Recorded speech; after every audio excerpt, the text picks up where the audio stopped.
जय जगन्नाथ मो प्रिय बंधु माने यह मोर प्रथम वीडियो आपण मैंने चैनल नाम देखिए जानीपारे ये चैनल टी वास्तु रिलेटेड बोली वास्तु कौन वास्तुर इम्पोर्टाट कौन आम दैनंदिन जीवन में वास्तुर किसी प्रभाव पड़े कि वास्तु कहले साधारणतः तू बास माने बास करवा तू माने भगवान भगवान जिमुठी बास करी वास्तुशास्त्र आमर पंचतत्व को नहीं गठित पंचतत्व कौन ना अग्नि वायु जल पृथ्वी और आकाश ये पंचतत्व को नहीं ए दुनिया ए पृथ्वी और आम मान शरीर गठित होती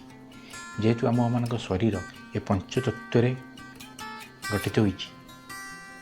आम जो गृह रे बास करुचे आम जो पृथ्वी रे बास कर सी भी जो पंचतत्व गठित होती जहाँफल आमर कि सामंजस्य रही आमर जमी आपण मैंने कहते चारिटा दिग आमर 16 दिग जेहेतु आम गोटे गृह निर्माण करुचे से गृहर किसी प्रभाव रही दिग मान सहित जपरी आप गोटे कंपासटे रखिदे से कंपासर आरमार्कटा बुलिकी उत्तर दिग को पड़ेगा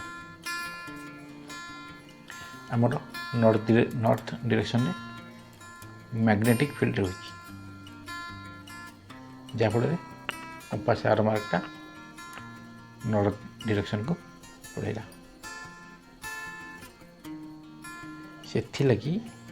वास्तुर इम्पोर्टाट आम मान लाइफ स्टाइल निहाती दरकार यह हूँ मोर प्रथम वीडियो आपण मानक मु सम्यक धारणा देली 5 एलिमेंट उपरे आहरी विशेष तथ्य आपण मानक देवी जोटा कि पंचतत्व 16 दिगपाल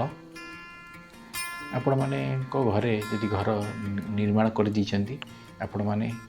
गोटे पर गोटे वीडियो देखि सारा पर आपण घरे कोठी त्रुटि विच्युति थिबो ताको सुधारी देबे यदि आपण नुआ घर टे तोलिबा चाहते ताहले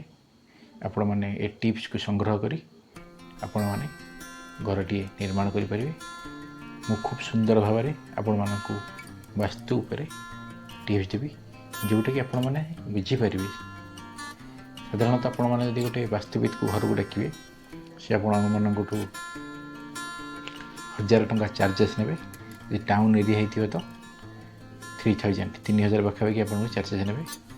आपण मैंने वीडियो को गोटे पर गोटे रेगुलाली मुझे देवी आपण मैंने वीडियो देखी वास्तु पर किसी नॉलेज गेन करेंगे और जोटा को आपण गृह यूटिलाइज करेंगे आपण मानक गोटे शेष अनुरोध आपण मैंने चैनल टी को सब्सक्राइब करी बेल आइकन टाको प्रेस कर दिंतु जहाँफल मो वीडियो